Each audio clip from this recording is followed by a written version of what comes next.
begin transmission. Hello, everybody. It's Chris, joined by Ben and Milton, as always, to talk some Star Wars on Outer Rim Transmission. This is number 113, and tonight we're going to dive into a discussion that is worth having, but also something that is a little bit, I guess, ominous or whatever. Is Lucasfilm done creating more than Star Wars with their IP? We've seen that Indiana Jones has not exactly gone to their standards, it looks like, and Willow being taken off, and we're gonna get into it. There's just a lot of signs pointing that, oh, I don't know if they're gonna be doing much more than Star Wars in at least the foreseeable future. So we're gonna get into that. We're gonna cover some Star Wars news that has come and gone over the last weeks that we didn't capture, and much more on this week's episode of Outer Rim Transmission. Last we left off, Milton, you said you were going to Hershey Park, I think this weekend. Did you end up making a trip out there? I did. I was there all day yesterday. Oh, I'm jealous. Yeah, I did. It was all day. We got there at 9 o'clock in the morning. We always do the Chocolate World little like exhibit, which is like their own like shop that they have of like their candy merchandising. Like I legit tell you guys, Hershey Park it's its own little place. Like they have restaurants. They got obviously their park. They got different type of entertainment. They have stores. They got like candy shops, restaurants, any bar, like everything you think of is there. So you make a day of it. I know some people that can make a week of it because you can't fully that entire park. They have their own water park within the park. It's legit. Like I rode a lot of roller coasters yesterday. I got sick. Like I didn't puke or nothing, but like my stomach was up in arms just because we're on back to back to back to back roller coasters. So yeah, it was fire. I loved it. My family went. My girlfriend was with us, so we had a really good time. Oh, that's awesome that everybody got involved. Yeah, as I mentioned last week, I just came home from Disney World about a week ago, so I'm still in that theme park mindset. Actually, we're planning on taking a trip to the local Six Flags Great Adventure here in New Jersey tomorrow if the weather provides. And yeah, I mean that place sounds awesome. After the show ended last night, I looked up some of the attractions they have, and it definitely looked like they have a lot more roller coasters than I would expect for a place called Hershey Park. Like it looks like it Yeah, basically rivals my nearby Six Flags in the thrill ride I sector. mean for real. Like, look, I think Hershey Park's better than Six Flags. That's just me. I Oh, mean, and that's a personal bias because I live 40 minutes from the park. 45 minutes to an hour from the park. So like, I've been going there since I was a kid. I mean, I literally that park gets bigger and bigger every year. They're oh, adding new roller coasters. They're adding new attractions. I mean, look, they get celebrities to come to that park before their concerts. Like legit, the celebs that come to do their shows oh, there, they can get into the rides like a day, like oh. that morning of when no one else is there. Like that happens. So Hershey Park isn't just some scrub of a park like Dutch Wonderland or whatever. This place is legit. It's worldwidely known as one of the best amusement parks in the country, in my opinion. And it's a very safe park in the sense of there's never really accidents, knock on wood. There's never really incidents going on. Yeah, it gets busy, but there's always something to do, and the food's Yeah. amazing. So we ate real good yesterday for sure. Oh, what was the longest wait time for a ride? So Uh, we didn't do a couple because some of them were like long. Like so, the one roller coaster we wanted to do was called Storm Chaser, hmm. which is kind of like where you lay down and you put the thing over you, kind of like that. It was a 95-minute wait. We weren't trying to Oh do that. my gosh, that's Yeah. insane.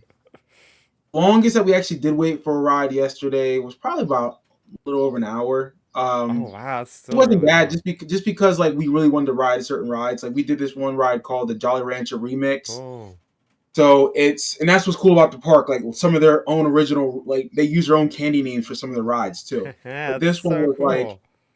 was like you start out here and it takes you up, like it slowly cranks you back and it takes you all the way up, Oh, and then it shoots you down, go straight through the tunnel. You do a couple twisties, you go up the other side, and it cranks you up again. wow. You come back around. I mean, it's pretty dope. So it's like it used to be called the Sidewinder, but they renamed it. Then we have this famous ride that's called the Wildcat. It's actually I think it's the oldest wooden roller coaster in the world, I think, or in the country. Mm. But they redid it. They kind of like reamped it, So my brother-in-law, my brother's fiance was like, let's get on this. And my sister Kate, let's get on this ride. I'm like, God, this is not the same Wildcat from before. Like, that's the one that screwed us up. Like, we were like done after that. It twisted like 4 or 5 times, went around 4 or 5 times. Like, Hershey Park's legit. That's that. I know that feeling, because when we went to Six Flags a couple years ago, it was in the middle of COVID, so obviously there's like nobody there, and you're just like you chain linked multiple rides back to back to back. Like within an hour and a half, we had gone I think 12 rides, and we were done. We were like, okay, we feel like we're hungover. We got like a minor headache, nausea. It was hot out. I was like, yeah, I think we're done. But Yeah, no, it was crazy hot yesterday. And what was cool though, like what I thought about a couple days before, I'm thinking, man, like every time I go to the park, I tend to get like sick in some way, shape, or form. So I need to drink more water. I know I get super dehydrated when I'm at the park. So I decided to buy one of those packs with the water thing in the back with the tube you can suck out of. yeah. That was clutch. That was the best purchase I made because literally I'm going to every like water station, filling Yep. up with water, putting ice in it. I'm not paying for any drinks, you know, Yeah. like I'm drinking ice water the whole time. That's what we were doing in Disney. It's like every time we found a public water refiller thing, uh, yeah, we were going there. And it's like we had like Yeah, multiple bottles with us at all times. right. Well, and what's cool about the park, they have like different deals. Like a lot of like my best friends in life, Chris and James, like their families have season passes. And Mm-hmm. what's cool about that, they can do like the unlimited drinks, like refill up drinks. They get meals with them. They get the fast track, which I'm sure Disney kind of has that too, where they do like you have something like bracelet where you like can go through the fast lane to get into the ride quicker, scan, you can go in faster compared to people waiting, for an hour. But you're paying, $500 for the year to have that, which is kind of cool. Yeah. And I told my sisters and my brothers, I'm like, we need to start doing that because if we plan on coming to the park at least a couple times throughout the Yep. year, You'll pay for let's it. do the family Yeah. pass and do the fast track.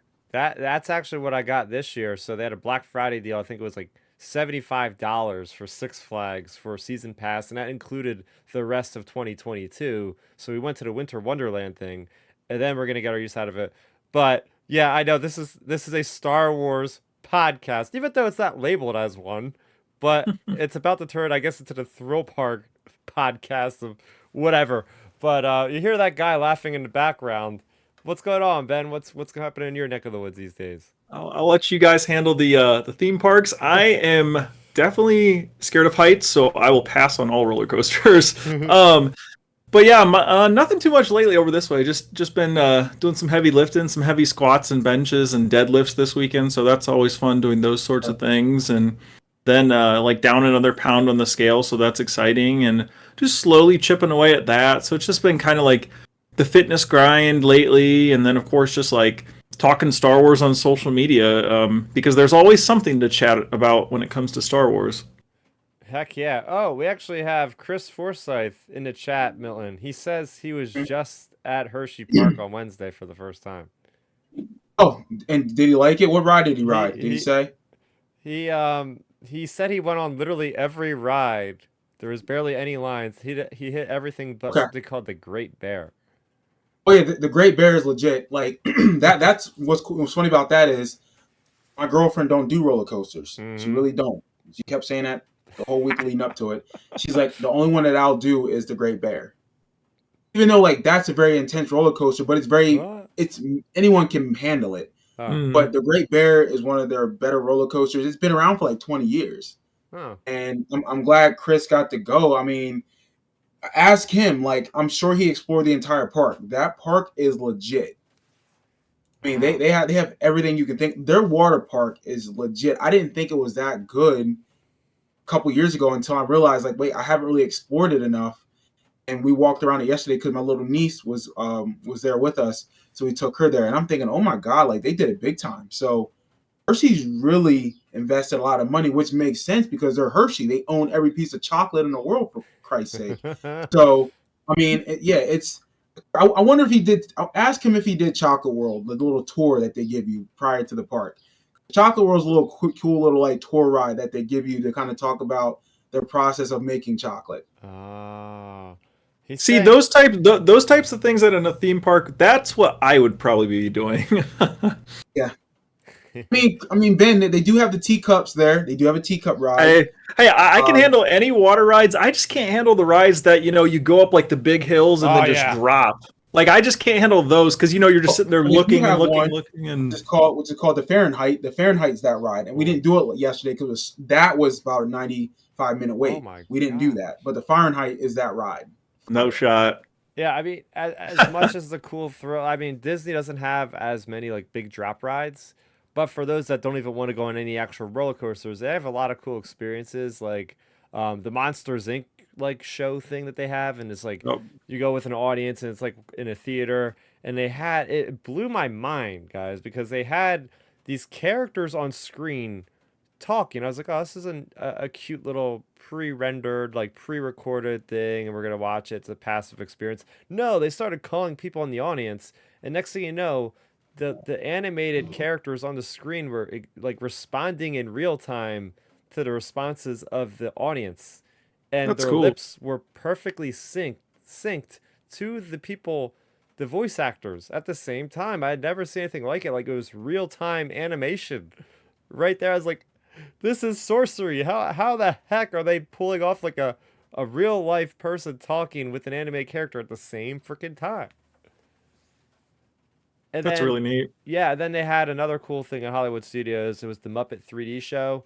And me and my girlfriend are like, we don't even really like Muppets at all. And it was a 10-minute wait. So we're like, hey, if it's 10 minutes, we'll try it out. What the heck? We're here. And that was really fun because it's like a 4D experience where like there will be somebody on the screen. Next thing you know, they'll walk off the left side of the stage and they'll be there. And then there'll be like somebody behind you firing a cannon at the freaking screen, and like actual pyrotechnics like going off both in the screen but in the actual theater as well. It was like they do those situations awesome. So yeah, there's a lot of experiences you could do. Like Ben, if you're not like into those thrill rides, a lot of these parks have really cool things like that anyway. So I guess that will go into the Star Wars stuff. So my week in Star Wars after over 12 minutes of thrill ride talk. I had an experience today, and I was like thinking of like, oh, I don't have this week in Star Wars, and that was earlier this morning. I was like, crap, what am I going to talk about? Well, it happened on my way out of work. I have my good buddy Teddy. I got him on board with the High Republic, and it was kind of this funny thing because I was like, oh, you got to read Light of the Jedi. You got to read Light of the Jedi because he's a big gamer and he played through Jedi Survivor. And I was like, yo, remember all that stuff that happened in Jedi Survivor with that Dagan guy? Well, that's all the High Republic stuff. So you should start here and read if you want to know. He's like, okay. So me and him have been going in depth, and I nerded out like a crazy person. And I realized how giddy I was when I started talking. I was like, he was like, oh, I'm at this part of the book, and I started going over all the storylines of these different characters and these planets and and I'm hearing myself talk, and I'm like, I sound like a crazy nerd right now. I am, but I realized like in that moment, like I'm spouting off names and characters and this and that. I'm like, yeah, and he's getting excited just hearing me talking about it, and we're going back and forth. I'm like, yep, I guess I converted somebody else to the High Republic again.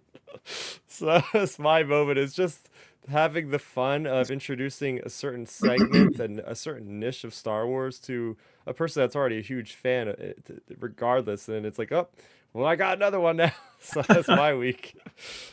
Hey, that's awesome. It's always great, like getting people like introduced and into different aspects of Star Wars and different parts of it like that. Yeah, that's like always such like a great feeling, as a fan.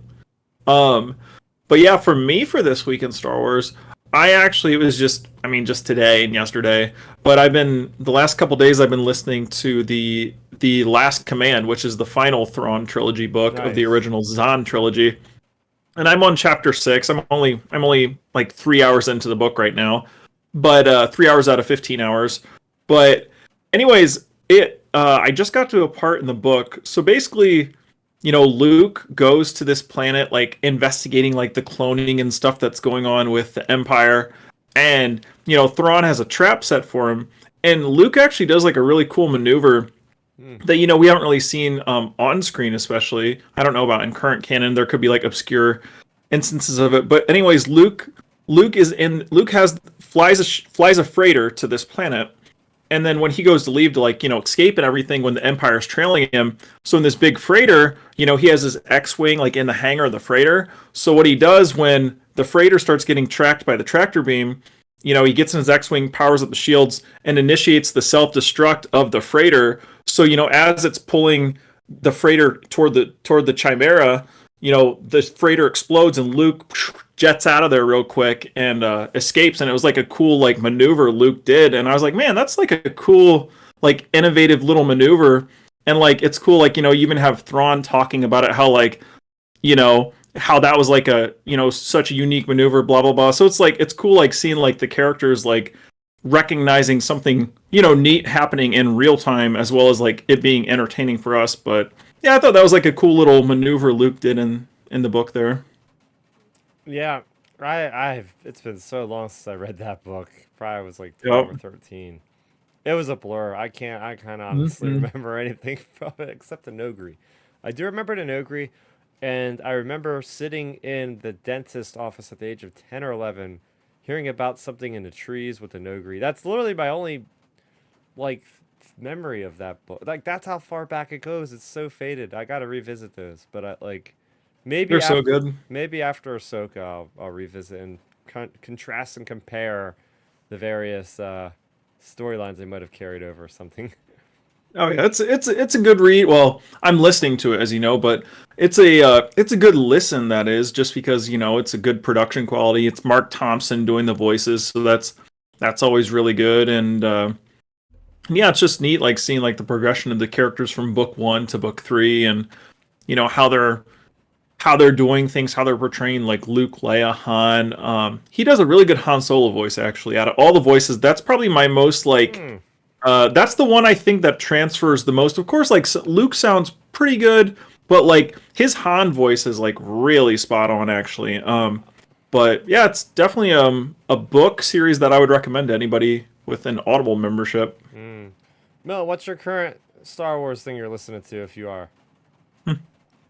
I mean, nothing specifically Okay. right now. Haven't really been messing with the books. I mean, usually like on my phone, I have like some of the documentaries, like audio version of them on my phone when I go to bed. Sometimes I listen to those. Ooh. But I mean, my week in Star Wars has honestly been the video games. Ah. Yeah. So your boy found Battlefront 2 on PlayStation 2. Awesome. Dang. I was able to get that. I found that the week before. Actually, this past Tuesday I found it. Huh. I haven't played it yet.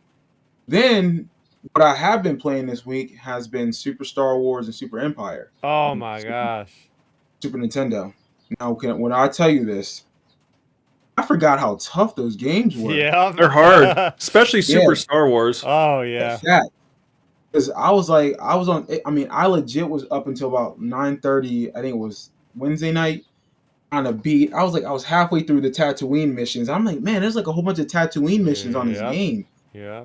And yeah, it pissed me off a couple times. Like I legit was getting mad. To the point where I had to go online and find the cheat code to like pick a level, because I was like, all right, I can't be playing this all week like this. So I found a debug cheat code. Thank God I have 2 controllers for the Super Nintendo. Oh. And I put the code in, hit the R2 on both of them. Yup, I'm picking levels. I'm putting 99 lives on that bad boy. Wow. But nah, the game was fire. Like when I played Super Star Wars, I realized why I fell in love with this property. Because those games themselves made me more of a fan of the movies.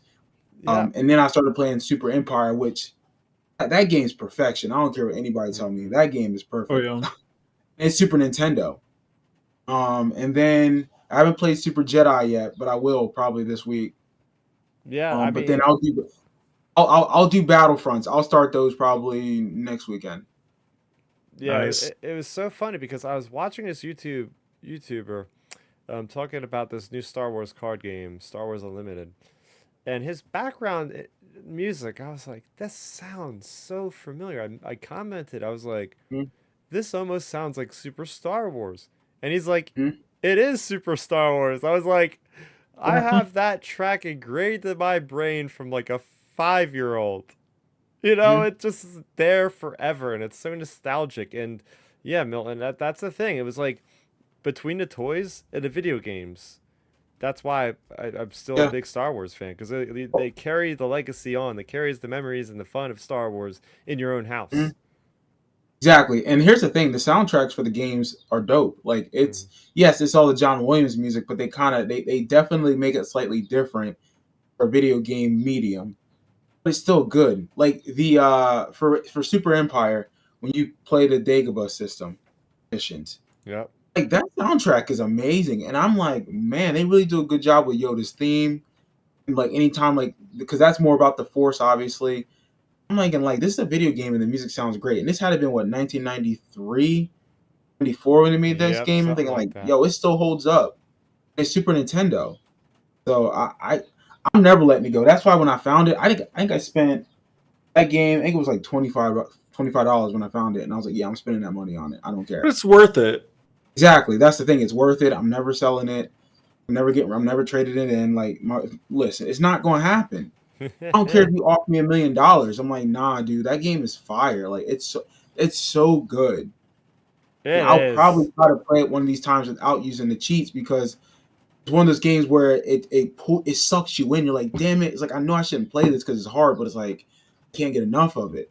Milton, I think you've just convinced me to like go in the basement and try to blow my cartridge out to make it work again. And because like I'm telling you, man, I it's think half of my Super Nintendo games don't work because it's like they're so old that they have a coat of dust or something that's yeah, stuck and it doesn't read.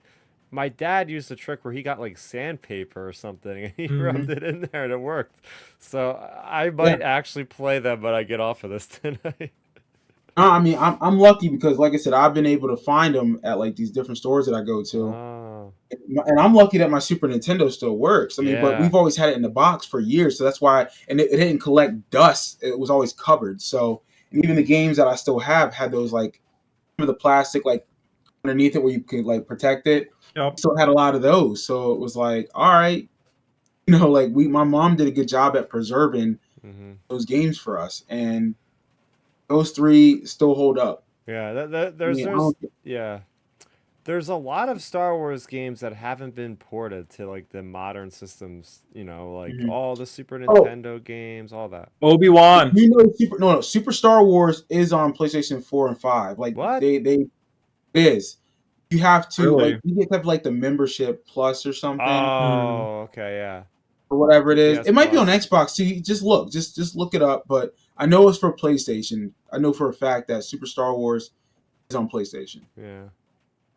Cool. So there you go. We all had pretty eventful weeks in Star Wars from some capacities, whether it's conversations, whether it's video games, whether it's just listening to audiobooks. What is your week in Star Wars? We want to know. And speaking of which, you can watch the show every Sunday live and join the conversation like Chris Forsyth is at 7 o'clock p.m. Eastern. You can also download the podcast to listen to on the go, wherever you want to listen. Just look up Outer Rim Transmission on any of your podcast apps of your choice. So, getting into it, I actually skipped over a release that happened last week, and a pretty big one since I would assume it's big enough because it was on Disney Plus. We have Disney Gallery Star Wars The Mandalorian Season 3. Yeah, that's a mouthful of a title, and I guess they're sticking with it after all these years of the weird title. They'll give Obi-Wan like a cool title, and they'll give whatever else other series came out that they'll give them cool titles like the Book of Boba Fett and all that stuff. But anyway, I digress. Have any of you watched this yet? Nope. Nope. I honestly, I saw it came out and then I forgot about it. I'll be honest. Like I haven't had a chance to watch it yet. Yeah, I mean, I watched it and there wasn't really anything to note about like, oh, that sounded interesting. Ooh, is he hinting at something? There was nothing that you could really pick apart. And it wasn't, I mean, it was fine. It was cool. Like the best part was seeing Jack Black behind the scenes and just seeing how Yeah. much of a goofball he is, like on behind the scenes with acting and all. So that was the highlight for me. But other than that, like there wasn't really a lot of things that stood out to me. Like the season 2 one with the information Yeah. about how they de-aged Luke and all that. There wasn't anything cool like that. They had Phil Tippett helping out with Mandalore, which was neat. But other than that, it wasn't really memorable, which is So it probably was why I kind of forgot just to stock talk about standard last week. behind the scenes.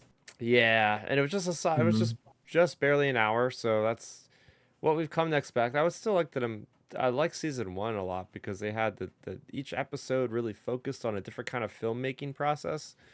But I guess we're not going to get those anymore. So this is what we get. Yeah. I mean, who knows? Maybe we get something like that for Ahsoka with Dave Filoni. Yeah, yeah. It's annoying because like without the Blu-rays, you don't get as much in-depth, bonus features on this stuff. Like if it was a movie, we would have this feature and then this deleted scene and then this other feature over here. And now it's just like the bare bones 1 hour. That's all you get. Yep. Which is goofy because it's streaming. It's actually more accessible. Like, so you would think, oh, we can just upload it. Like versus producing a ton of discs. Exactly. Mhm. It's like, all right, just okay. Well, let's give you 3. Just like how they did the George or the Skywalker Ranch documentary or whatever it was. Like that. That's a perfect documentary because they gave us 10 episodes that was very much in depth and really was truly behind the scenes stuff that we didn't know about. Yep. Yeah, for sure. And the funny thing is we haven't even gotten an Andor behind the scenes. So hopefully maybe they're just holding off until season 2 and it'll just do like maybe one long series of like behind the scenes stuff. Or maybe Tony Gilroy just doesn't want people with cameras behind the scenes on his sets. I don't know. Yeah, I don't know.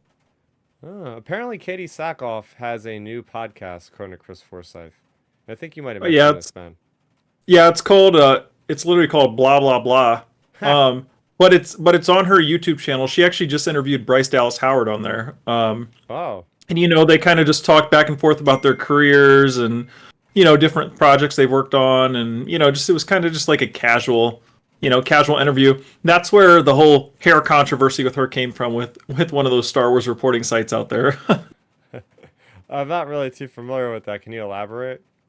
Yeah, so I mean, we've referenced the website before on here, Star Wars The Direct. They're usually pretty good on their stuff, Yeah.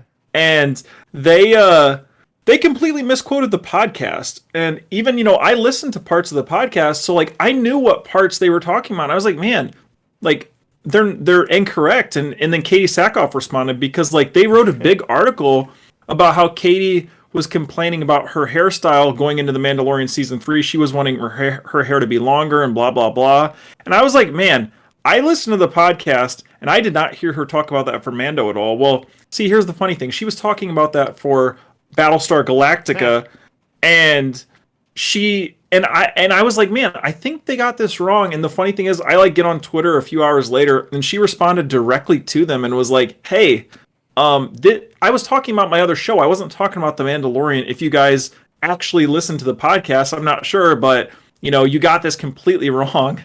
So, Oh my gosh. so yeah, she actually called out one of our Star Wars reporting sites. I mean, I They like retract it.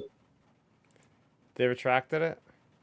Yeah, they didn't even apologize or anything. They completely just like deleted the tweet, deleted the article off their website, and just like let it go.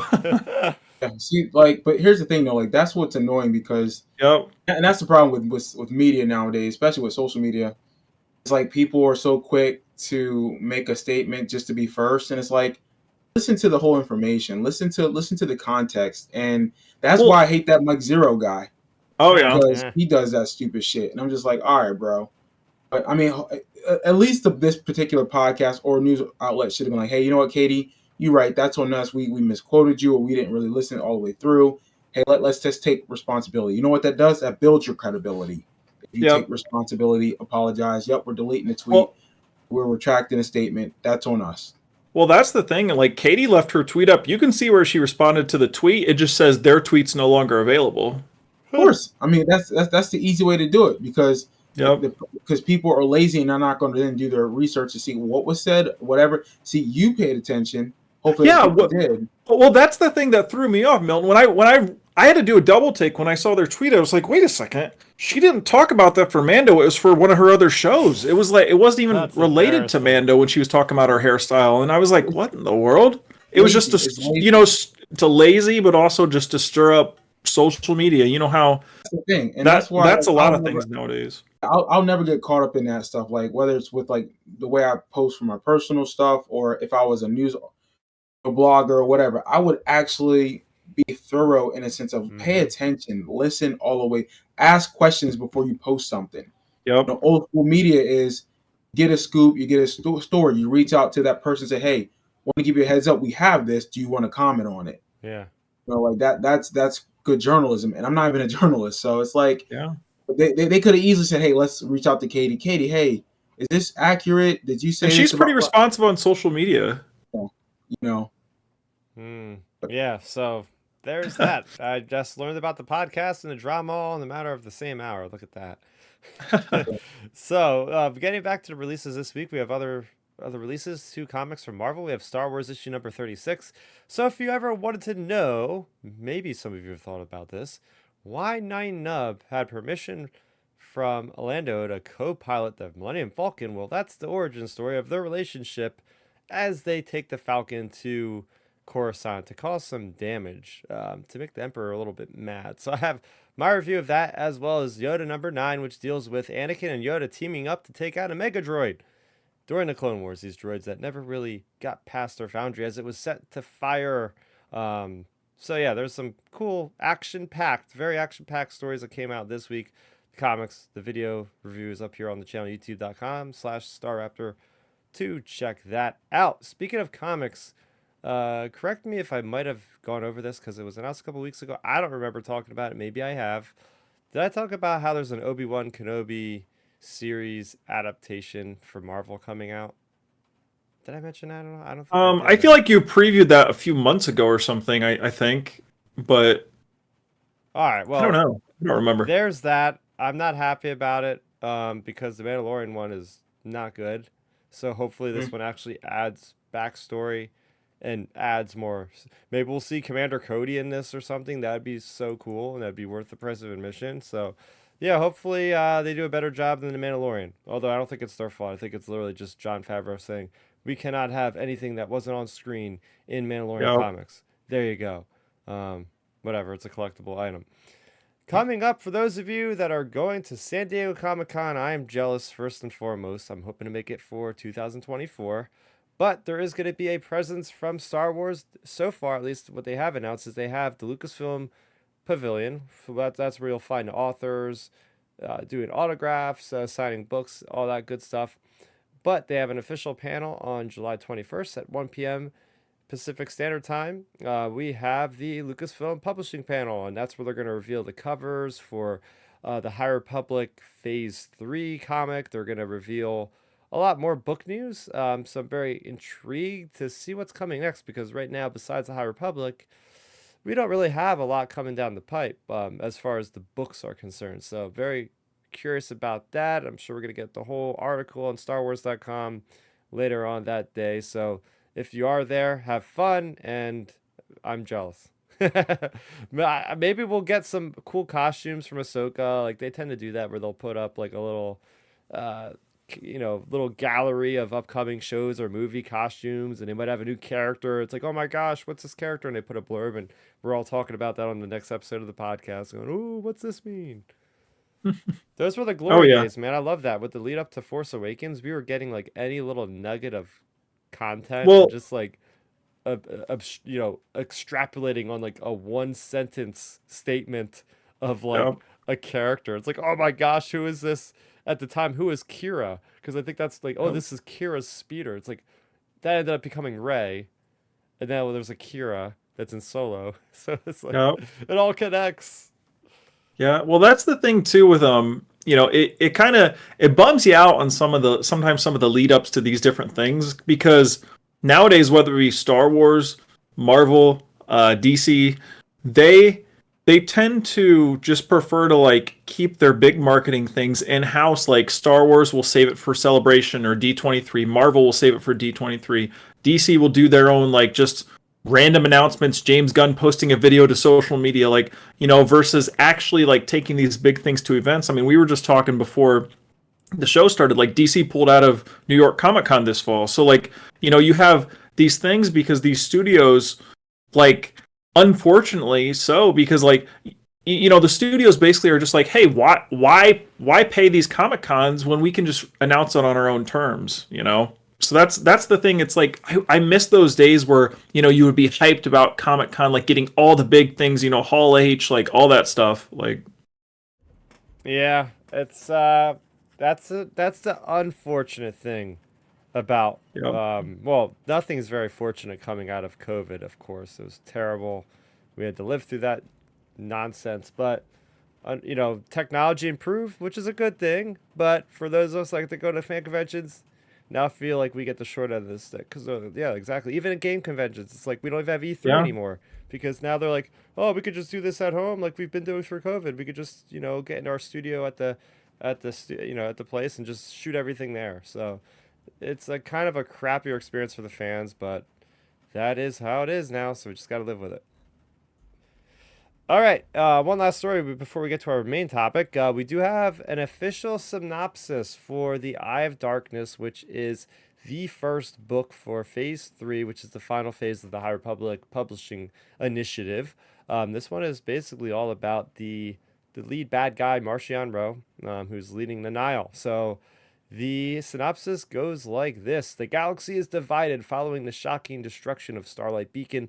The Nile established an impenetrable barrier called the Storm Wall around part of the Outer Rim, where Marchion Ro rules and his followers wreak havoc at his every whim. Jedi trapped behind enemy lines, including Avar Kriss, must fight to help the worlds being pillaged by the Nile while staying one step ahead of the Marauders and their nameless terrors. Outside of the Nile's so-called occlusion zone, Elzar Mann, Bel Zettifar, and other Jedi work alongside the Republic to reach the worlds that have been cut off from the rest of the galaxy. But every attempt to breach the storm wall has failed, and even communication across the barrier is impossible for both Elzar and Bel. Their failures and losses weigh heavily upon them as they search desperately for a solution. But even as if the Republic and the Jedi forces manage to breach the storm wall, how can the Jedi ever fight back against the nameless creatures that prey on the Jedi's connection to the Force? And what other horrors does Marchion Ro have in store as desperation for both the Jedi and the Republic grows? Any hopes of reuniting the galaxy could all be but extinguished. Sorry.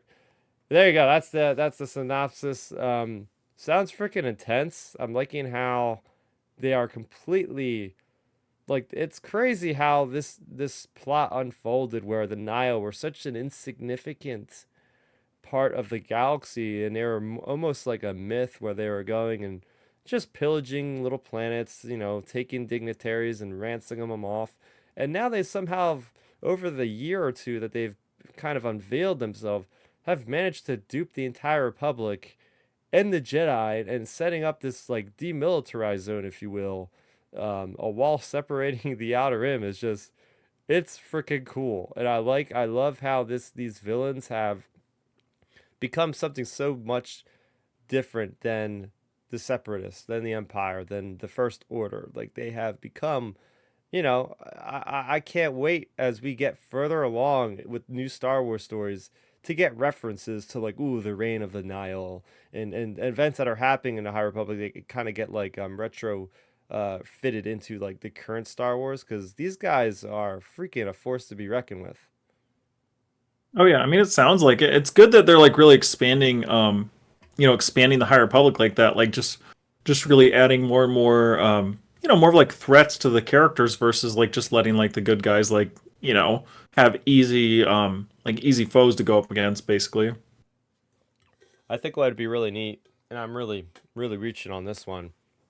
What if the big villains in Rey's movie end up becoming like Neo Nile? Like, we just got the neo Nazis in the Indiana Jones and Dial of Destiny. I would like to see some kind of like far flung Everini descendant of like Marchion Ro being like, my grandfather or my great great grandfather caused problems for the Republic. Now I'm going to do it, or something, and then have Yeah. like this legacy of this crazy Viking marauding type people come back, and they're very unpredictable. They're not as pristine as the First Order. I've been saying that for a while. Like, have some kind of newer threat that is not so repetitive that we've gotten in the past. Have organic beings that use organic ships, the Grisk or something, or use Vong, something like that. Oh I yeah, mean, that'd be we have ideal. the legend stuff. Yep. Like we have like aren't there are three particular was it there's three books. There's Swarm King and the Joiner King. What are those books? You know what I'm talking about? Yeah. It's The like Joiner Swarm King. King, Joiner King, and something. something like that. But like those Yeah. are like organic creatures they'll go up against, I think, in those stories. Yeah.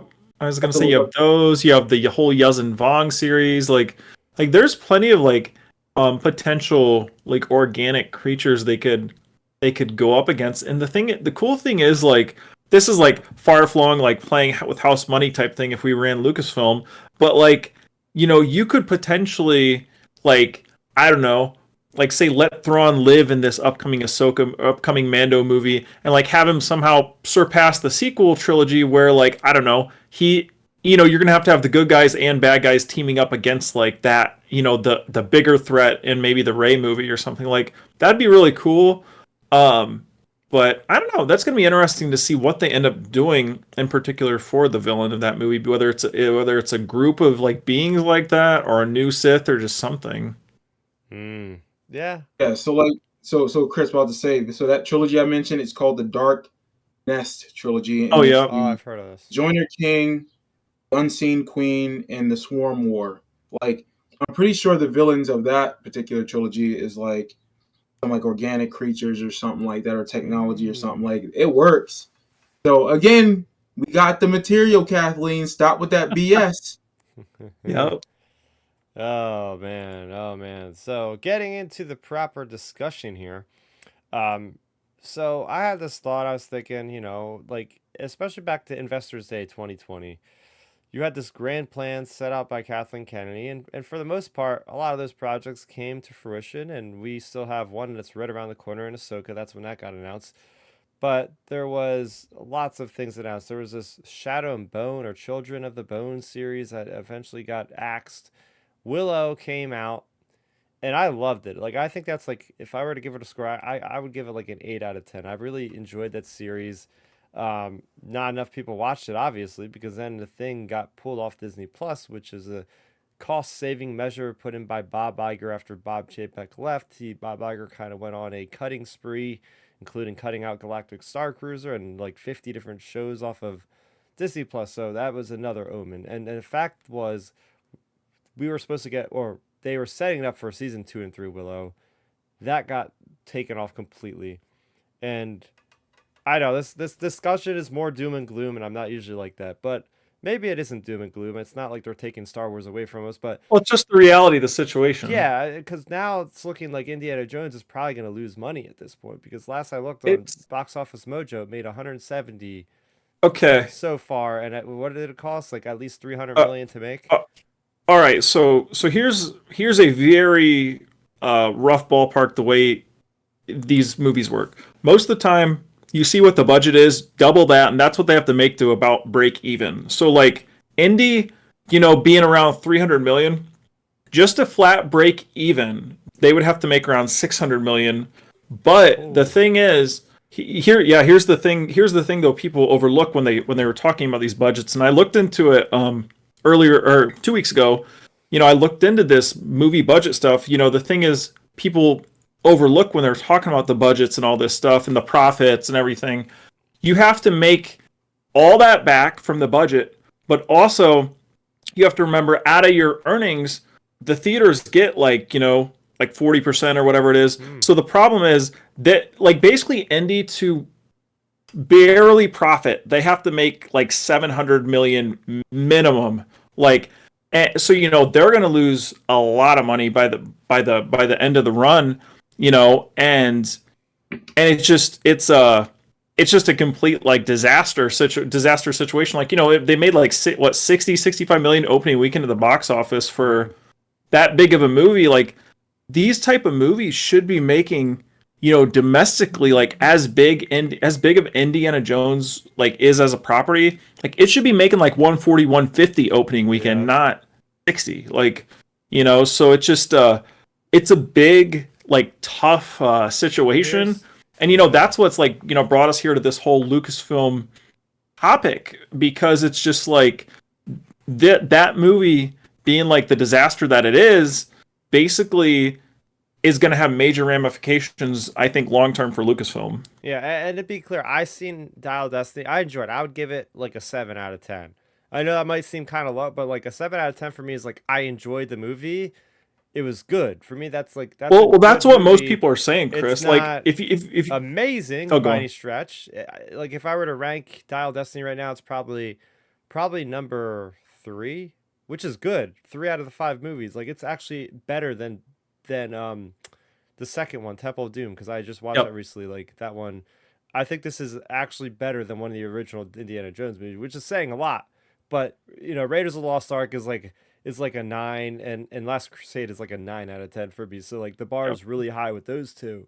So, but the problem is that I feel like Indiana Jones, Lucasfilm put this movie at that convention, or not the Cannes Film Festival, Cans. and I Yep. think those initial reviews from like the hardcore critics came out giving it like a low score, and that already set the audience, people, like you could tell like people were hyped, and then when they got those reports came out, like you could tell like less people were talking about Indiana Well, Jones online. And I think that really said, but now people are thinking, oh, it'll be on Disney Plus eventually. I'm not gonna spend money on something that's like a 7 out of 10, because there's so many yeah. other things. Like you could go see Spider-Man, which is like a 9 or a 10 out of 10 for most people. You could go see The Flash, which I think is like a 9 out of 10 for me. Mission You could go Impossible. see Mission Impossible. It's a really busy summer, and it's not cheap going to the movies anymore. It's like, especially if you go with a full family, the concessions, the tickets now are more money. It's like $100 if you're going with a couple people. So you got to pick and choose, and you're gonna go by what is getting the most word of mouth. And right now, unfortunately, Guardians is doing great still. Like there's other movies that people are gonna probably rather see. Plus, I mean, Disney, yeah, I think that obviously they wanted hopefully had a lot of kids interested in this, but I don't see kids excited about this thing, right? Like I can't see Yeah. my 7-year-old niece, not that I think she would go. Like I don't see little kids going, "Oh, I can't wait to see Indiana Jones." It's not in the cultural zeitgeist like it was in the 80s for the kids back then, because now it's all the Well, Marvel stuff. It's all superheroes, and so I think Lucasfilm had a little bit of a miscalculation. Then again, it's kind of, why are they then again, why does it take this much money to make a movie? Why is it costing $300 million? Because I'll be honest, when I watch this movie, it doesn't look like it's a $300 million movie. Now, unless that's how much it took to do the de-aging. Now that looked awesome. Like that looked amazing. I was sold on that. I think it looks like the best iteration of any kind of that technology they've done for anything Marvel or Star Wars yet. But I think that's like a Hollywood issue in general, is why is it taking so much money anymore to make these things? Because it's so well, hard to come out even now. well. Here's the thing with it. So just to throw that out there, like, because I assumed we were going to get to like some of the budget talks and things of these movies. Yeah, the budget problem is a major issue with these movies. Like, this movie was 300. The Flash was close to 300. You have all these visual spectacle movies that were close to $300 million, and they're not turning out at the box office. And like the thing is, then you look at a movie like say the first Deadpool. Like that movie was lower budget, boom, and it made great money. Look at like the John Wick franchise. Like those movies, they're like 120 million dollar type movies. They make like 500 million, 450, 500 million. They make good money. They profit, but like I think the big problem with Hollywood right now is the standard is $1 billion. If they like lower the standard and be like, hey, if we make a profitable movie, that's a success. Like versus saying the $1 billion club. So like that's a big issue. Like if they would have made this movie say on 150 million and it been, a 600 million, $500 million movie, that would have been a huge success. But the thing is, these studios view the only way to be successful now is $1 billion movie, and it's unfeasible. I feel like with this market, for one, with streaming. I mean, I've caught myself with non like big box office movies like these. These are the superhero movies. I just go, I'm gonna why spend the $20 to go to the movies, total popcorn and all that crap, when I can just wait 3 weeks or whatever, 3-4 weeks, and just watch the movie at home in my living room when I have access to all of our food here. So like, what's the point? So you have that with the customers, and then also like with the budgets. Here's a fun fact to think about, guys. So like original Star Wars, don't get me wrong, obviously like CGI and stuff is way better on movies and things compared to the first, compared to A New Hope. But A New Hope still hits. That movie costed $11 million back in like 75, 76 to make.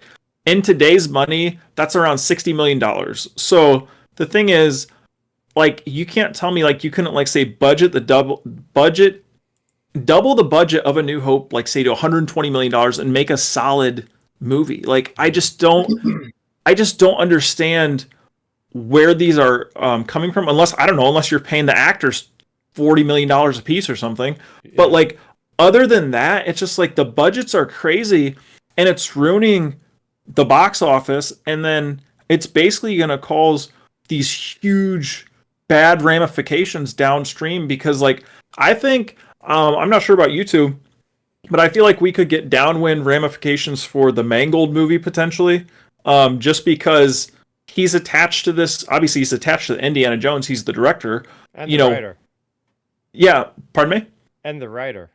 Yeah, and the writer. He's the director and the writer. And the movie is being this mega disaster that it is. So, like, this is the thing someone raised my attention to. Like, like, how would you react, Milton? Like, okay, if I'm James Mangold, me and Kathy come into your office, to you being the Disney exec, and we're asking you, hey, we'd like $180 million to do this next Star Wars project, and you ask me, what was the last project you worked on? And me and Kathy go, well, Indiana Jones. Like, what would you say, Milton? Like, I haven't seen it yet, so I'll be honest with you. But yeah. For your hypothetical, yeah, I mean, I'd have some questions just because I think you raise a good point. I would probably say, does it need to be 200 plus million when it comes to this budget? Because, and I would argue this. Look at a lot of the TV shows when it comes to streaming that are being made. Their budgets are expensive, but they're not 300 million expensive. And streaming TV is some of the best entertainment right now, better than blockbusters, in my opinion. Mm-hmm. I think a lot of studio executives would say, "Hey, you're not wrong." Bring up a good point about John Wick. That I think about 100 million. I think it's normally on average those movies are 100 to 120 million. But like the first couple were like 60. I think their budgets were like maybe 40 to 50, 60 million, killing them. And there's CGI in those movies when it comes to like stunts and stuff. I look at a show like The Flash. That show's been around for 9 years. Look at the best seasons of seasons 1, 2, and potentially 3. Yep. Over the 22 episodes, and they're cranked out there's about 8 months of TV. I guarantee their budget is probably no more than, let's say, 50 million. I'm just guessing. I'm not saying that's accurate, but let's say 50 million to make a 1 season, 22 episode show. And that has heavy CGI in it. So, and that show's popular, especially seasons 1 and 2. That sounds about right. I'm pretty sure I heard Arrow's budget was around 2 million, so I'm sure Flash is around that. I think it's 1.5 to 2 per episode on CW. Okay. So it's about $50 million for the season. If you're telling me I can make a network show for 50 million and it's well done story-wise, it has heart, has great CGI, and it's receptive, why can't we at least make a film that's 100 million with the same type of qualities? Like, does the Flash movie need to be 300 million? There's no need for that. I mean, I'm trying to think of a movie that was made for 150 that was a big hit. That was like almost $1 billion most recently, or a couple years ago. It was a superhero film, and I was just like, wow, that's 150? You look at films back in like 2008, 2006, Superman Returns was like $250 million, and it was bad. Like, how? Yeah. But then Man of Steel was made, with 200 million? It was great. That's 50 million less, and the CGI was better. So it's like as an executive, I'm saying, okay, what's your story? Is there heart? Can we cut out some of the unnecessary CGI that doesn't need to be made? How can we perfect it at a cheaper cost but still be efficient? Like, I would ask those questions, and I think you're right. I think the problem is going to be the fans are just tired of stories being trash. Milton, here's your example right here. Deadpool, $58 million budget, box office $782. What? Yeah, I'm reading it right here. $58 million budget for Deadpool 1, and then the box office was $782.6 million worldwide. And there's a lot of CGI in that movie because a lot of violence. Yeah. It's like it can be done. Yeah. That's why it's like I would love to sit. The question I would want to know is, I would love to sit in these meetings with the executives and directors and say, if they say, hey, this is my proposal for my film, this is how much I would need to make it. I would honestly be like, why do you need 300 million to make a Batman movie? Yeah. You know what I'm saying? Or to make a or to make a Star Wars, I can see that potential. Well, Indiana Jones is like, I mean, it's not superheroes. It's real life stuff. So I don't understand. Like, here's the thing: where it came have from. a studio that pretty much perfects CGI, so you would think it'd be a little bit cheaper. To put things in perspective, for the box office this year, our two highest grossing movies are both animated movies. So you have the $1 Billion Club being joined by Super Mario Brothers. And to put also in perspective, Across the Spider-Verse, which just came out 3 or 4 weeks ago, cost about $100 million to make, and they made that and more in the first weekend at $120 million opening weekend. Like, and that's animation. Yes. Like, what's it? $100 million of their budget? I mean, look, I'll go back to the '90s because look, I grew up with the '90s action movies, and you know, I love the Wesley Snipes Blade films. Oh yeah, I love those.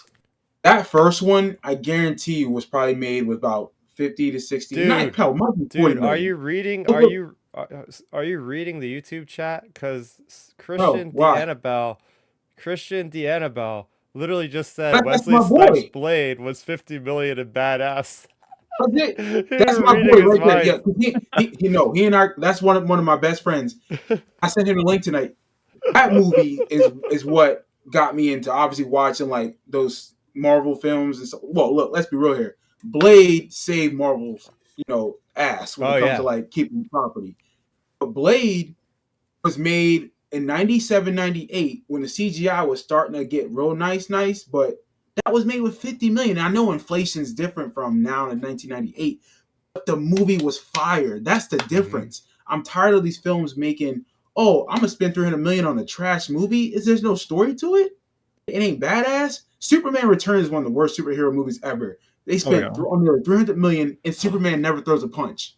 Oh my gosh. Go back and rewatch that movie. I've never seen it before. Superman Returns never throws a punch. Oh yeah, and it's like, how you gonna make a film for $300 million and he never even fights nobody? That's a stupid story. Let's hope that James Gunn doesn't do that. Look at the first two X-Men with Bryan Singer. Yep. I guarantee you those films were not made over 100. They did not have a budget of over $100 million. I guarantee you that. Yeah, they were both fire. X-Men 2 is one of the best action movies, superhero movies I've ever seen in my life. So I think look at Logan. How much did Logan make with their budget? Logan, I know they made a lot of the box office. Their budget, I'm sure their budget couldn't have been that high. Their budget couldn't have been $250 million because how they shot it was very much Western style. Yep. Like, come on, man. The Joker movie made. Oh, that's a great one. That's what I'm saying. There's barely anything in that. It was just, walking him standing around the city, singing, going up the stairs. Like it's ridiculous. I mean, you look at the John Wicks. You look at the movie Heat with Robert De Niro back in the day.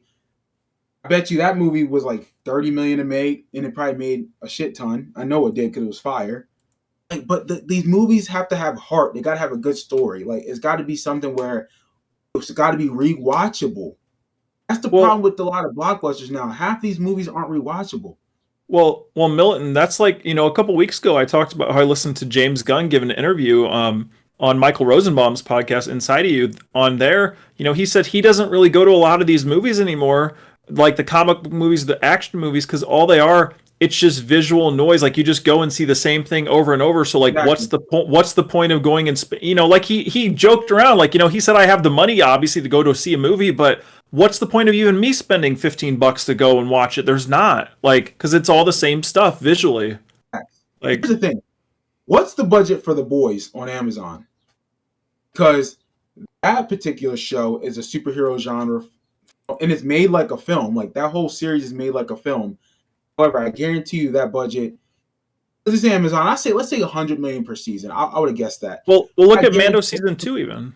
Yeah, but those stories have heart. Those stories are compelling. Like, they draw audiences in. They're very rewatchable. I keep saying, like, that rewatchability factor is the reason why you get these billion-dollar type films. Look at Avatar. I mean, I know that's a very visual type film. That's a film that's needed to have a budget like that. But James Cameron didn't sacrifice the story for visuals. I think it worked for both. I think Avatar's budget was almost 800.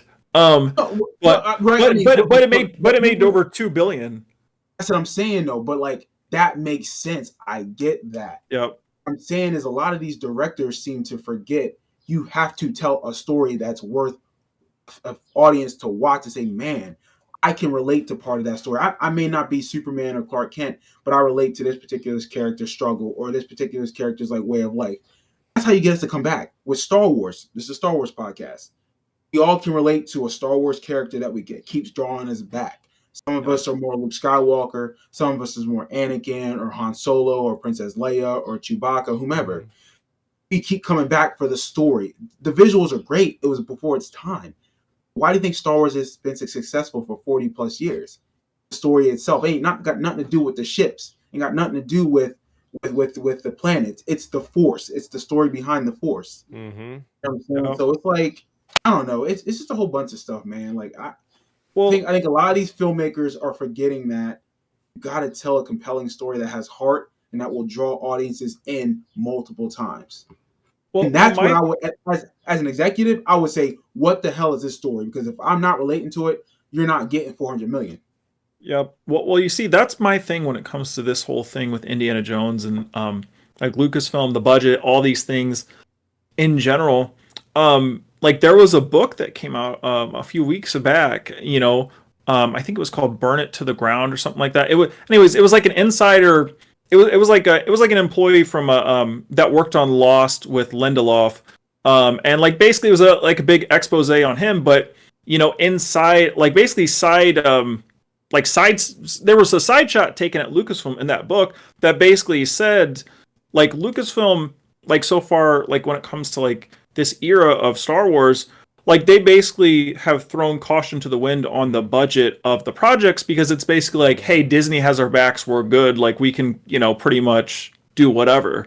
So like I think that's why, that could be an answer, or that could be one answer as to why they're doing it, is just because like they feel it's just like a money train, or like a credit card. You can just go and swipe like the Disney credit card and just keep that doesn't. The problem with that, and I agree with you, the problem with that is that enables the laziness of filmmaking. Yeah. What 100%. Look at the first Matrix movie. That movie's pretty much shot in the dark. Now, the technology at the time was really on edge when it was cutting edge. The first Matrix movie, I guarantee, was probably no more than 50 million tops. I guarantee you that. That movie made a killing, but you know what was different about that movie was the story itself. Yeah, you know what I'm saying? Like the Wachowski brothers at the time, now they're sisters. Just gotta keep it, politically correct here. Yeah. Like they had to tell a story that mattered. Like Warner Brothers probably had to handcuff them and say, listen, we'll give you this chunk of change, but you gotta take this money and make it work. That's what I love about the original trilogy movies, and even with the prequels, is that George Lucas had his handcuffs, but he made it work. And then he went back with the originals to perfect them in the late 90s with the special editions, as he should. He knew those movies weren't done. He did the best he could to tell a compelling story. And I wish executives would say, you know what? As much as we want to hit the $1 billion club and say that's successful, which is BS in my opinion, let's tell stories where we can keep the audience wanting to come back. Yeah. That should be the success right there. Oh yeah, that's a big thing in general when it comes to this. And then I do think as well, not to like, go doom and gloom, Chris, but I mean this is like, a big topic for Lucasfilm. But my thing is, I think, like I said, I think there could be potential ramifications depending on what the final box office is for Indy. That's the number one thing. If they get close and they lose like 50 million, okay, that'll be fine, probably. But I think it just depends on the final box office. Like The Flash, for example, I just saw they're up to 280 million and they're only expected to squeak out 290. So like they're going to lose a lot. But anyway, so like with Indy, my thing with Lucasfilm is you have potential ramifications for James Mangold's movie. Like if it does go like DEFCON 7, like, we could get a Patty Jenkins, Rian Johnson movie situation where it's just like they let it slowly fade and it's just like, oh, James is working on this and that, because like James does have other projects. Like he's working, I believe, on Swamp Thing for DC. So like, you have kind of built-in excuses for him to like ride off into the sunset versus like, if they decide to do that.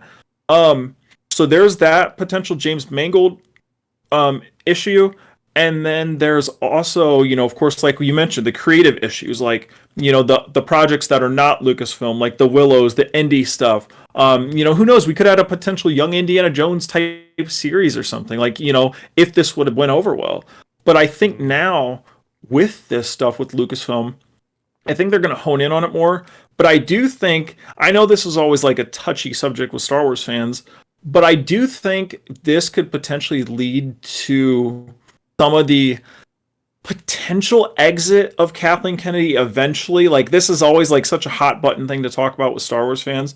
But like, I think depending on the box office, and she's one of the greatest producers of all time. Like, of course, like everybody knows that. But like Christian Harloff said, I'm not sure if you guys saw his tweet the other day, but Christian Harloff basically said she's at a point where she's like a multi-Super Bowl winning coach of a team and just has a lot of like built up like losses and controversies and things where it's just, it's time for the team, which would be Star Wars, to like eventually move on and to like a different person at the top. So like, I think we're getting to that point, but in my opinion, the way they would do it, because the internet, if you ask Twitter and YouTube and all the comment sections, the internet just wants to wake up Monday morning and say, Kathleen Kennedy fired, boom. And that, newsflash, folks, that's not going to happen. Like, they wouldn't do it that way. Nope.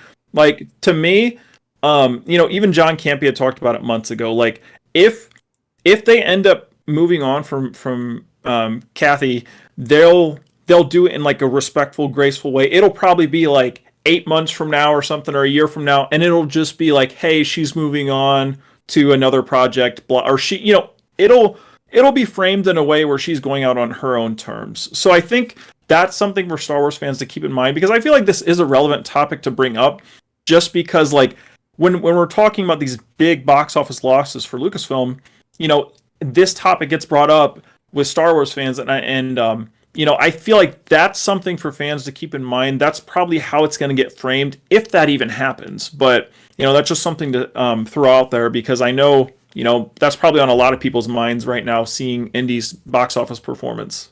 Yeah, I mean, here's the thing. I'll be pretty bummed if they don't do anything besides Star Wars, because Lucasfilm was always doing things that were upping the ante, even without the Star Jurassic Wars Park. franchise. I mean, yeah, well, that Jurassic Park is Amblin Studios, isn't it? Universal. Oh, wait, yeah, that is. Never mind. I was thinking Lucasfilm. Never mind. Sorry. Yeah, but I mean, no. Well, Jurassic Park. I mean, it's Skywalker. I was thinking indirectly ILM, but yeah. It's indirectly ILM Skywalker Ranch, like all the technology. Yeah. But like their actual franchises, like it's like when they made even like Howard the Duck, there was innovation going on. Willow, there was a lot of innovation going on. So, and it's cool to have that identity, because you often forget, like before Indy came out, yeah, all people thought of Lucasfilm is just synonymous with Star Wars, but there's other properties that they've been dealing with. I'll tell you what, when I was in that theater at Disney Springs AMC 24 on that Thursday opening night, everybody was getting pumped in that theater, and then when Lucasfilm logo came up, I actually went like, woo, and everybody else did the same thing, because it's like Lucasfilm, you see that symbol, and it's like just greatness, and it was cool to see Lucasfilm on a big screen that wasn't Star Wars. And in my back of my head, I was like, I want to see more of this, but unfortunately, with having an overseer with Disney, they're pinching their pennies and all, and if they see that the performance is not good on some stuff, they're not gonna put money in to make more of it. That's where this topic comes into play. And I think the problem is now. Is that Lucasfilm, and this is my opinion, is that Lucasfilm is struggling with being originally. They're struggling with original creative content, and all they. I mean, I'm just talking about Lucasfilm, not Disney itself. They do only have. I mean, their two major properties are Indiana Jones and Star Wars. I mean, what's their third property? The Willow series. Willow. Okay, Willow. But Willow's a cult hit. Yeah. But it ain't Indiana Jones. It ain't Star Wars. Yeah. You know what I'm saying? I don't see anybody dressing up as Willow. Let's just keep it real. I'm saying That's so, so like, true. Yeah. so everybody's either dressing up as a Star Wars character or Indiana Jones, or the Kali Ma guy from Temple of Doom. Feel me? Pretty much. Like, problem is, like, they don't really have nothing else. So, like, you look at Netflix. Netflix is killing it when it comes to original content because they come out with something new every month, every year. I mean, hell, Oh, I'm hyped Zack for Snyder. Netflix's upcoming projects. Like One Piece is in August, and I'm super Yeah, excited for that. I'm hyped for the Rebel Moon thing with Zack Snyder. Oh yeah, December I'm saying, 22nd. like the original movies they've been making with the Extraction. I just watched the Extraction movies with Chris Hemsworth the other day. Fire. Didn't realize yeah. they were that nice. Like, Netflix is hitting all the time now when it comes to their budget and monies. I know they're a streaming network, but Netflix ain't garbage when it comes to their original properties.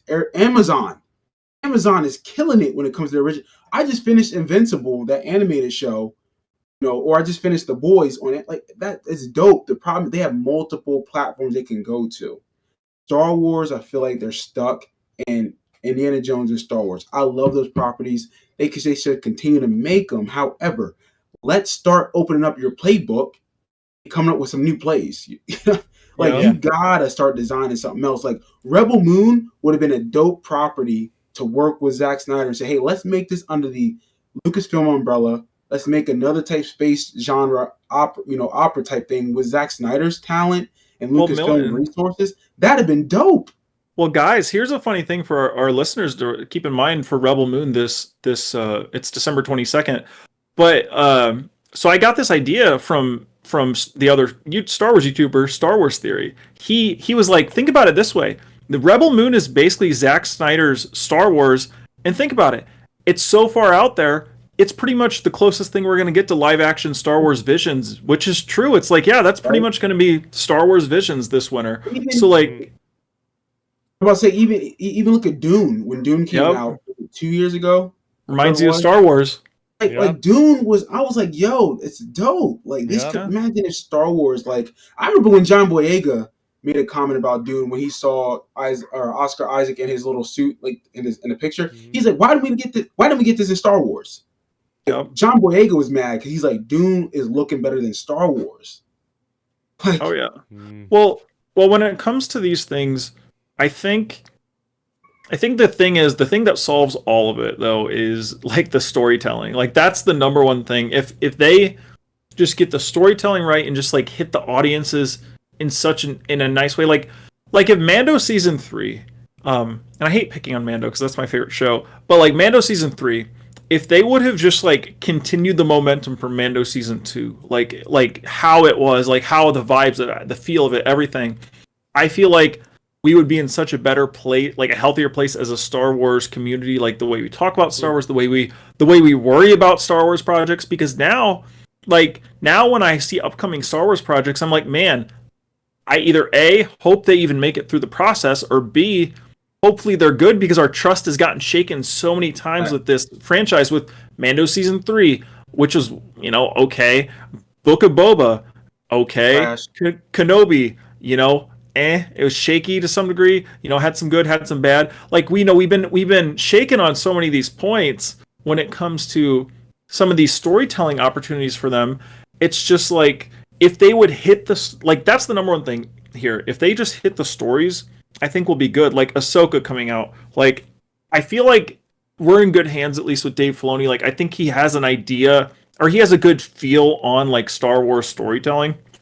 So I think this is going to kind of like get things back on track. But yeah, like overall, it's just like, I feel like the planning, the storytelling, they just got to like get that more under wraps, and then of course get us back in theaters. Like, that is the number one thing. Like, you got to get Star Wars back in theaters. It's been since what, 2020, since Rise of Skywalker.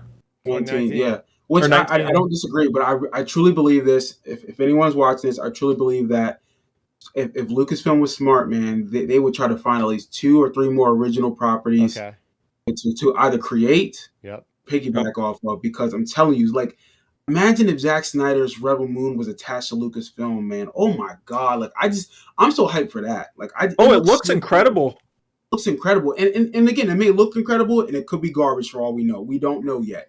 Yeah. But Zack Snyder's got a good reputation when it comes to visually telling stories. Imagine taking that component of it, Lucasfilm's resources and storytellers and whatnot, and bring those properties together and say, hey, it's now under the Lucasfilm umbrella. Oh my God, you now just enhanced George Lucas's legacy. We now have Star Wars, Indiana Jones, and Rebel Moon plus Willow. Oh, now let's attach it to. When's Lucasfilm going to do a superhero genre? I know Jedi's can technically be superheroes, or Sith can be, but it's like, just go out and try something different. Do a comedy, like something. They should have done. It's just, I don't know. I just feel like they're just stuck in their own way. I just look at Netflix and how they're so always coming out with original stuff. It's like, oh, that's pretty cool, and it's Netflix. Like, it ain't Disney. Yeah, imagine if, here's an idea. Imagine if they got Rian Johnson to do his Onion and all that stuff series through Lucasfilm. Like, that would have been a home run, and look at all the money those have made, Yeah. It's crazy. And listen, and you know how I feel about The Last Jedi, but the 2 movies he made in his Knives Out series are really good. First Knives Out is great. I love that movie. They're amazing. Like, I'm like, oh my God, like, imagine if they had like a mystery genre in Lucasfilm, or they had like a comedy genre, that there's something that's original. I mean, like some type of like spy thriller. Well, look at have you seen, if anyone's seen Ozark, like that could be a Star Wars, criminal underworld drama. Like I love Ozark. That's an amazing show. Like I would love for Star Wars. Well, I'd love for Lucasfilm to explore those type of properties, but even if we're in the Star Wars umbrella, like I would love for those type of things to be like explored, like get a little edgier if you can, like, push that rating boundary a little harder and do it, like lean into certain aspects of it. Like, you don't have to go full blown like sex scenes and stuff, but you can like push the boundaries in terms of like, say, like we've already seen it once. We've seen John Wick in Star Wars once. Boba Fett, Mando, season 2, episode 6. Like, we've seen Boba Fett go John Wick before. Like, that shows you right there. You can have John Wick-esque violence in Star Wars. So, like, why not do something like that? I mean, you had like Mangold. Mangold said his Boba Fett movie. He just said in an interview last week, his Boba Fett movie was gonna be like a spaghetti rated R-ish, hard R, like spaghetti western. With Boba Fett, like, being violent and stuff. So, like, those type of things, like, I'd love to see those type of properties explored under Lucasfilm. Like, it just, I think it would be so cool. I think Lucasfilm Studios, with Disney, obviously, because they're Disney owns it, everything, but it's like, you need to say, hey, it's okay to have 5 different genres or 4 different genres under our umbrella now. Like, it can't just be space operas and westerns with Indiana Jones or timepieces. It needs to be something else. Like, you got to add now to Lucasfilm's property. I think it would then enhance and give us more of appreciation of Star Wars and an appreciation of Indiana Jones and an appreciation of Willow. I mean, I know they tried it already. They did try it with the movie called Red Tails. Oh, it came out like 2012. I think. Red Tails. Yeah. Yep. And I think they tried it and it wasn't successful. And I mean, it's based off of a true story of the Red Tail pilots of like World War II. It's like, man, like if they try it again and really like it could work. It could work.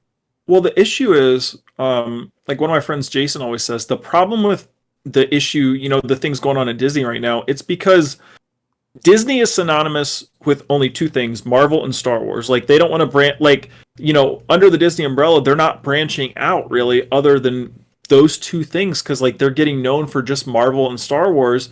And, even if you listen to the way Bob Iger talks, they only talk about Marvel and Star Wars. Yep. So it's just like, if they would expand more, because like right now, we mentioned it. With Indiana Jones bombing like this, it's going to just totally kill all chances of any of this type of stuff to happen under Lucasfilm, because now they're going to say, why would we greenlight this project when it's already shown to be a failure? You already failed at Indy. Why would we greenlight another project? And then on top of it, you're still having issues with the Star Wars franchise as a whole, like with viewership or with income or budgets, etc. Like, so like there's so many different things that they have like in play when it comes to Disney with Lucasfilm. It's just like, I feel like they're gonna just completely restrict them and say, no, you can only work on Star Wars stuff, And like I think that's what's going to end up happening here. As unfortunately, I think that'll be at least the baseline ramification. Like we'll see about Mangold, we'll see about Kennedy down the line, but I think the baseline ramification for sure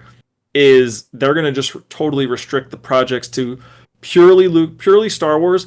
But I think it's also going to restrict the projects within Star Wars. Like I don't think because of this happening with Indy, like why would they go and write a check for like the Lando series, for example, with Donald Glover, or why would they write a check for these like side series when they're unproven? Like, so I think it's going to affect some of our potential spin-offs of certain characters or certain timelines because of that. Like I think right now with the Star Wars properties, it's going to be just the Mandoverse stuff.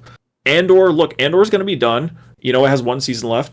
And then you got the Acolyte. We don't know if that's going to be 2 seasons. It could just be 1. You got Skeleton Crew. That's tied in with Mandoverse. You got Ahsoka, Mandoverse.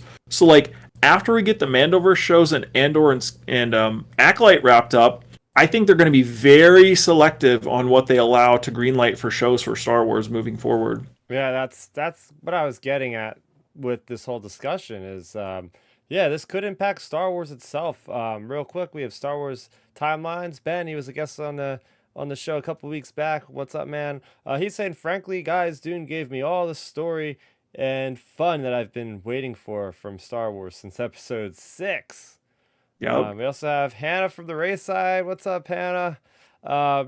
Here's the thing. We have an example within the Star Wars itself of what happens when the box office goes the other way and what happens to projects. Remember, there's this grand plan. I mean, it wasn't official, but it was very much in the Hollywood trades that we were going to have 3 Han Solo movies.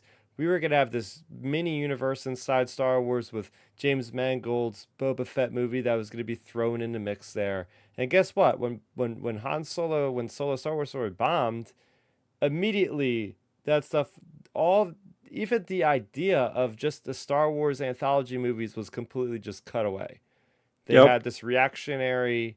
They want to play it safe now. To be like, okay, we can't lose another 200, 300 million again, or whatever it was they lost. I don't know exactly how much.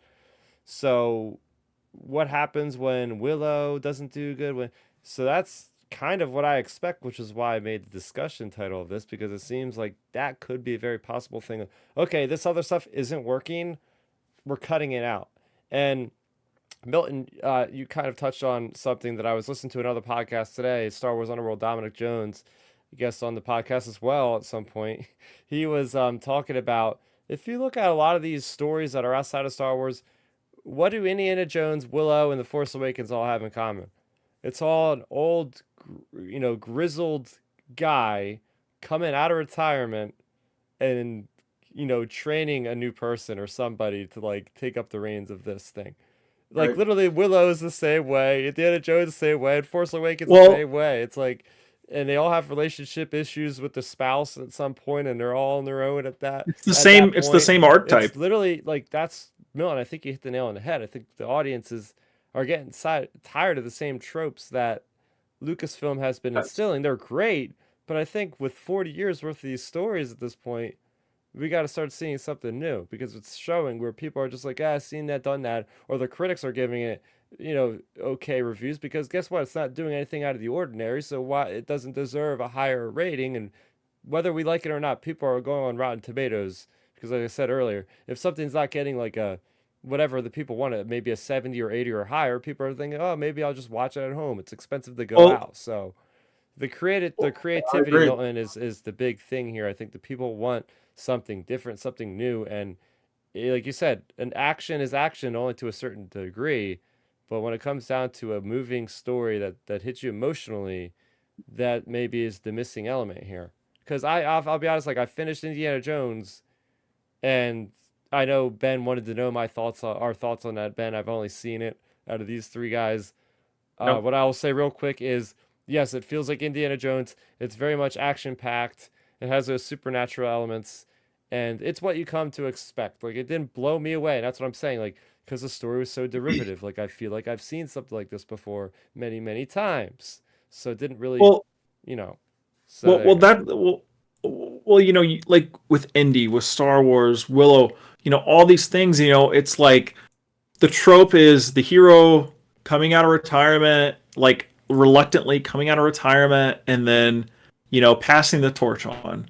Like, I think when it comes to those storytelling points, like, you could have potentially avoided those pitfalls altogether by either A, making the first movie coming back for any of these heroes, like, instead of doing The Force Awakens, like, this is total retconning now, what I'm about to say, but, like, instead of doing it the way they did, why not have The Force Awakens be about Luke and Rey the entire time or something? Like, so then it's a better transition of the character versus just boom, we pass it on immediately. So, like, I think their ramification is there. And then also, like, the thing is, when it comes to, like, that whole trope in general, I'll never forget, like, Mark Fernandez, the former Collider owner, talking about this when he was talking about the sequel trilogy.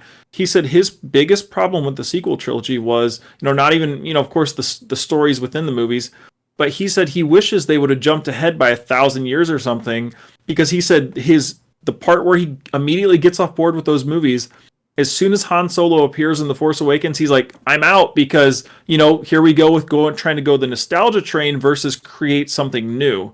So, like, and that always stuck with me when he said that, because it's just like, yeah, like, I think either, you can't go back and forth, because it feels like with Lucasfilm, you go back and forth between, do we want to go with the new stuff, or do you want to go to the nostalgia, old stuff? Like I always say, nostalgia's fine if you do it well.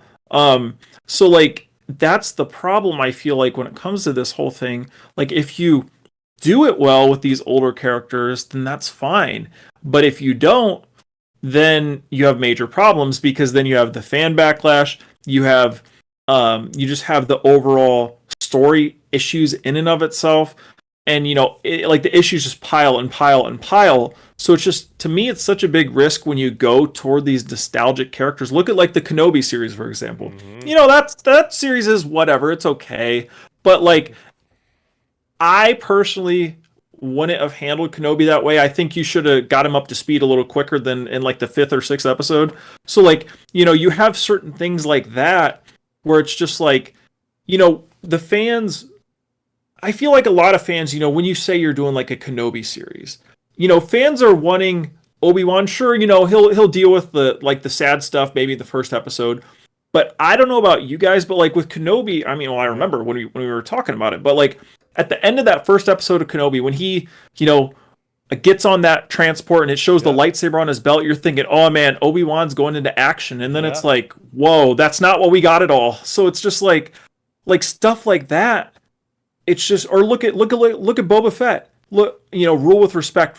He didn't even fire his blaster till, like, the 5th or 6th episode. So, like, you have these things where it's just like, I just wish it's just massive missteps. I think with these characters, and to me, if you're going to do these calculated things with these iconic characters, whether it be Indiana Jones, Boba, Kenobi, whoever, you have to either, like, really service the character well, or just don't do it at all and do something totally new. Look at, like, Andor. I'm not a fan of that show by any stretch. Everybody knows that. But, like, Andor does it well because it's like, sure, we know him, but it's off in its own separate thing. Like, Chris, you can probably, like, expand on that better than I can, but you know what I'm saying. Like, Andor's off on its own, basically.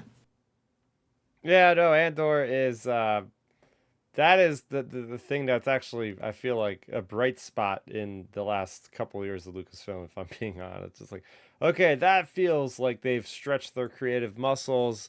There's nothing out there in Star Wars that feels like it, which is why a lot of people also are maybe against it a little bit, or it's like, oh, this almost feels too foreign for Star Wars.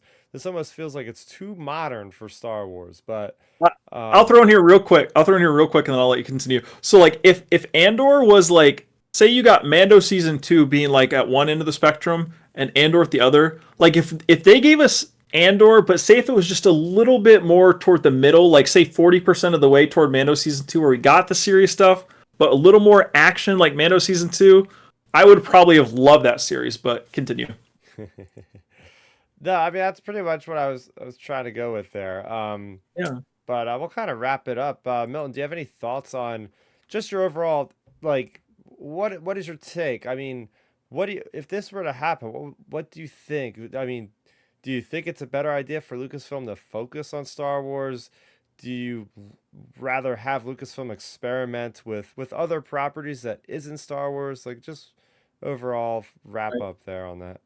I mean, yeah. I'll try to keep it quick, but like, I mean, to answer both your questions. So when it comes to experimenting, I agree. I think they need to. I think back in the 80s and 90s, George Lucas, when he was in charge of it, he was willing to do that when it comes to the technology side of things.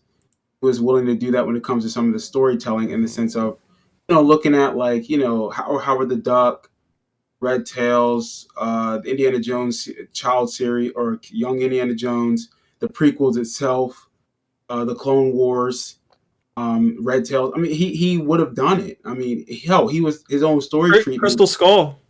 Yeah, his own story treatments originally with the Wills was a gamble within that particular property.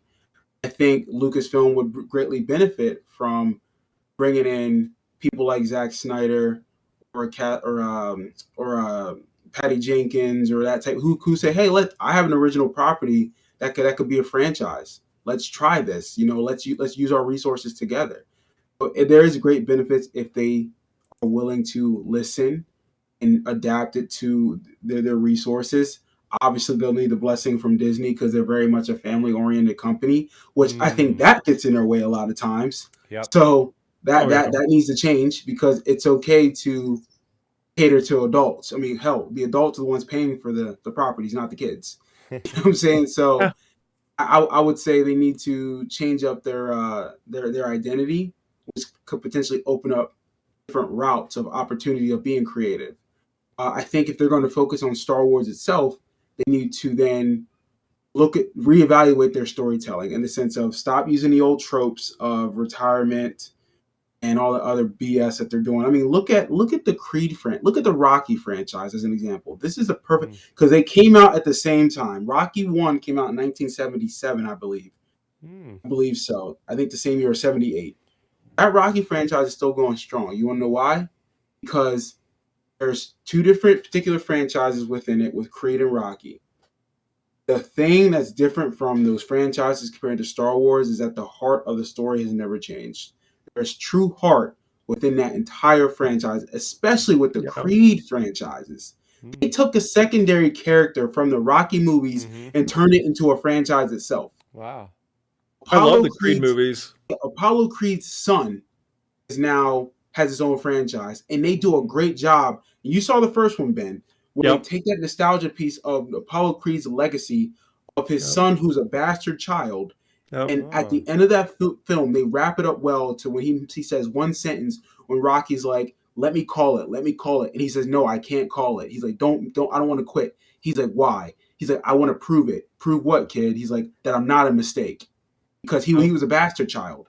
And if you knew the Apollo Creed character from the original Rocky films, you would understand how that ties into this Creed franchise. And it's like, oh my God, you never lost the heart of this story. You never lost the heart of these characters. And this is why that Creed franchise and Rocky franchise is going on 40 plus years strong without any hiccups except for maybe Rocky 5. Other than that, though, everyone loves the Rocky franchise. You know what I'm saying? Like, so with Star Wars, you need to get back to the heart of the storytelling of the characters. Make me feel something when I'm watching these movies. Make me feel something that I'm like, oh my God, like I can relate to these characters. I'm going to always bring this back because I know it's something that I can relate to. So I think Star Wars need to get back to the foundations. It goes back to fundamental storytelling. Go back to that. The bread and butter of telling stories. It never fails. Look at it in sports. Defense never, or defense always travels when you're playing sports. That's the foundation of any sport. If you're playing a team sport or an individual sport. So if I'm Star Wars Lucasfilm, go back to your defensive playbook. Defense is never out of style. Yeah. I mean, that's all facts right there, Milton. Like from your sports analogies to like the Rocky franchise and everything else in between. Like it's spot on. Like because like with the Rocky franchise, they paid perfect homage to those older characters. Perfect. And like, the problem with Star Wars when it comes to like those type of things, like in my closing points, like it's like they kind of let's just say overshot their skis or like fell over their skis down the mountain, basically. Like, because basically the problem with our current like state of Star Wars is like, you have basically like it's like the snap point in the Star Wars universe, but it's like, when Episode 8 happened, when Luke died, I feel like the way that happened, I think that was such like a crux moment for Star Wars fans, where now they look at every time they bring in an older Star Wars character, it's highly critical, because it's like, oh, are you just going to use this character to kill him off for a new character or to do something for a new character? I mean, look at like Boba Fett. We go and Boba Fett. Like, would anybody, even not even any of the fans, how do you go from Boba Fett in season 2 of Mando to the Book of Boba Fett? Like, that's a completely different character. And like you have those type of things, like, where fans, it's always like in sports, Milton, like when coaches get too cute when they call all these trick plays instead of just running the ball up the middle for 1 yard. Like passing on the 1 yard line, Seahawks in the Super Bowl, like back in the day. That's sort of He's an all-pro running back. Exactly. So like, this is the thing. Like Boba Fett, for example, is our Marshawn Lynch. Like, it's very easy. Give us a Boba Fett series, like, for example, that's just action-packed and him doing cool stuff, and the fans wouldn't care. Like, even if it's a B- story, fans wouldn't care, because we just want to see Boba kicking ass. Like, those type of things, I feel like with Lucasfilm, they've like overthought on a lot of their storytelling, where they're like, oh, well, instead of doing this, let's do this, and that, and maybe they'll like it by the end. And it's like, or you just hit the ground running. And like, to me, when it comes to those type of things, I feel like that's the number one thing they need to take moving forward. Just like, what's the saying? Like, keep it simple, stupid. Like, it's not that difficult to please. In my opinion, it is not that difficult to please Star Wars fans. If you give us like a solid story, some action, most of the time they'll probably be happy with what it is. Like, I mean, look at Mando season 1 and season 2, beloved, because the story is what it is. It's solid. It's not like it's Oscar-worthy storytelling, but it's solid. We get action, and that's what people like. So, like, I don't know. I just feel like that's something they just need to kind of like move back towards. Like you said, Milton, like, go to the defensive playbook and just be more thoughtful on it and get back to the heart of things. And I feel like that's what Ahsoka. The good thing is, we're only about 6 weeks out, I believe, from Ahsoka. So like, we're just getting closer and closer to getting back to that, I feel like, because I think Dave Filoni will get us into that direction. It's just a matter of time, month and a half away. Yeah, so to just kind of sum it up, right? It's just a matter of, Disney. I don't think we're gonna see the kind of previewed or rumored, not previewed officially, but like people are like, oh, they're gonna come away. We're gonna have a spin-off Indiana Jones movie or series or something like that. I don't think that's happening now. Willow's done for now. So this is the real future. We're not gonna have those other entries. So I'm not saying it's gonna be forever, but maybe they'll take a 5 or 10 year break and really focus. It could be a good thing for Star Wars. Honestly, maybe it's a good thing for Star Wars if they kind of focus up and get these 3 movies that were announced at Celebration. They all come out on time or relatively around that. They all become good quality, and this Lucasfilm starts hitting their stride again. But yeah, it's important for them to do things that aren't Star Wars. It's going to be what it breeds creativity. It's going to be what keeps them on their toes. It's going to be what allows them to not get, rest on their laurels and get too comfortable. But yeah, great lively discussion tonight about the ins and outs of just budgets and production and just a lot of behind the scenes entries that are important to know about, because this is the franchise that we care about, Star Wars, and all these things matter. So it's good to be understanding the current climate and getting into it. But yeah, thanks for a great discussion tonight, Milton, and for Ben, and for everybody joining us in the chat. We had Chris tonight. We had Ben from Star Wars Timeline. We had the Rayside, Hannah. We had Christian in there. Yeah, so it was a great, lively discussion in the chat. You can join us every Sunday at 7 o'clock p.m. Eastern Time. You can also download us on any podcast app after the fact. Where can the people find you, Ben? I think you might be jumping on board this new social media platform, huh? Yeah, so you can find me on Instagram at RealBenMaynard. You can find me on Twitter at RealBenMaynard as well. Just a lot of time lately. If you look at my Twitter timeline, I've been a little grouchier with certain things in the Star Wars fandom because I get tired of just dumb stuff, like particularly Jason Syndulla's hair. Um, but you know, just debating with Star Wars fans sometimes on Twitter at RealBenMaynard, and then you can find me on Threads. It's like the new social media app. It's basically what it is. It's the Dollar Tree version of Twitter. If I had to summarize it, it's basically Twitter without any features or search functionality. So you can't even type in a topic, and then even like the timeline feature, you can't even customize your timeline. So like I'm seeing crap from celebrities I don't give a dang about. Like I just don't. I don't know. So you can find me at RealBenMaynard on Threads as well. You might catch me there talking Star Wars or like talking to people on there. But yeah, it's an interesting social media app. I feel like they do have a very long way to go. Like they have to get some new features rolled out for it to be viable. Because if they don't add in the quality of life features like the search functionality, like the home feed, like even direct messaging isn't even a thing on there yet. You know, those type of things have to be added or the app probably won't survive for a few months. So we'll see. So as of right now, anyways, you can find me on Threads as well. Yeah, we have Hive, we have what is it, Blue Sky or Well, something. here's the quick thing though about Threads.